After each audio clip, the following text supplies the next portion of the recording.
Kisah sahabat Rasulullah. Abdullah bin Jasi, golongan orang-orang terdahulu. Abdullah bin Jasi tergolong asabikunal awalun, artinya sahabat yang pertama masuk Islam.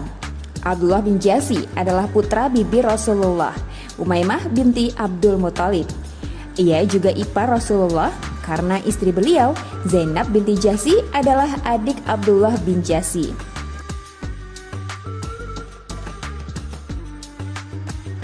Ketika Rasulullah mengizinkan para sahabat hijrah ke Madinah, Abdullah bin Jasi termasuk orang kedua yang ikut. Hijrah bukanlah hal baru bagi Abdullah. Sebelumnya, ia pernah berhijrah ke Habyah, tetapi tanpa mengajak keluarga. Pada hijrah kali ini, Abdullah mengajak istri dan anak-anaknya serta keluarganya yang terdekat. Setelah kaum muslimin hijrah, kota Mekah menjadi sepi. Tiba-tiba datang pasukan Quraisy yang dipimpin oleh Abu Jahal. Ia memerintahkan pasukannya untuk mengambil harta kekayaan kaum muslimin, termasuk harta Abdullah bin Jasi. Mendengar berita sedih itu, Abdullah bin Jasi mengadu kepada Rasulullah. Rasulullah pun menjawab, Allah akan menggantinya dengan rumah yang paling baik di surga. Abdullah pun melupakan peristiwa itu. Ia merasa tentram dan nyaman tinggal bersama saudara-saudara seiman. Walaupun ia harus bekerja keras untuk bertahan hidup bersama keluarga besarnya. Mari kita simak bagaimana Abdullah bin Jasi berkiprah dalam ekspedisi yang diperintahkan Rasulullah. Rasulullah membentuk laskar Islam dan memilih 8 orang yang dianggap mampu berperang. Salah satunya adalah Abdullah bin Jasi. Abdullah bahkan terpilih sebagai pemimpin. Sebab itu ia juga dikenal sebagai orang yang pertama kali disebut Amirul Mukminin. Setelah dilantik menjadi amir, Abdullah mendapat perintah untuk melakukan ekspedisi.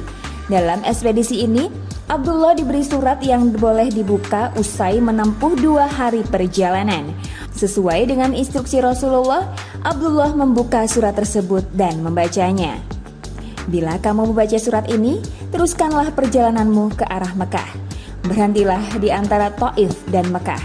Amatilah gerak-gerik kaum Quraisy dan segera laporkan kepada kami.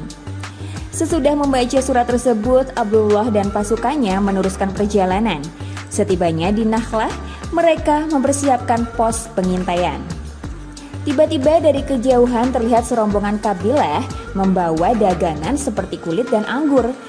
Ternyata mereka adalah kabilah Quraisy yang terdiri atas 4 orang, yakni Amr bin Hadrami, Hakam bin Kaisan, Utsman bin Abdullah, dan Al-Mughirah bin Abdullah. Apa yang dilakukan Abdullah dan pasukannya? Apakah kabilah tersebut diserang atau dibiarkan berlalu? Saat itu hari terakhir bulan haram. Jika menyerang berarti mereka melanggar kehormatan bulan haram dan mengundang kemarahan seluruh bangsa Arab. Jika dibiarkan, kabilah itu akan masuk ke tanah Mekah. Dengan kata lain, mereka membiarkan kabilah itu memasuki kota aman yang dilarang berperang. Setelah berunding, Abdullah dan pasukannya memutuskan untuk menyerang dan merampas harta kabilah itu. Mereka berhasil mengalahkan kabilah Quraisy. 1 orang anggota kabilah tewas, 2 orang tertawan, dan 1 orang melarikan diri. Setibanya di Madinah, Abdullah melaporkan peristiwa tersebut kepada Rasulullah. Ternyata Rasulullah marah. Demi Allah, aku tidak memerintahkan kalian menyerang, merampas, menawan, apalagi membunuh. Aku hanya memerintahkan kalian mencari berita mengenai orang-orang Quraisy, mengamati gerak-gerik mereka, lalu melaporkan kepadaku. Sabda Rasulullah. Rasulullah menunda putusan mengenai hukum harta rampasan dan 2 tawanan perang. Beliau menunggu keputusan Allah. Abdullah dan pasukannya pun diberhentikan.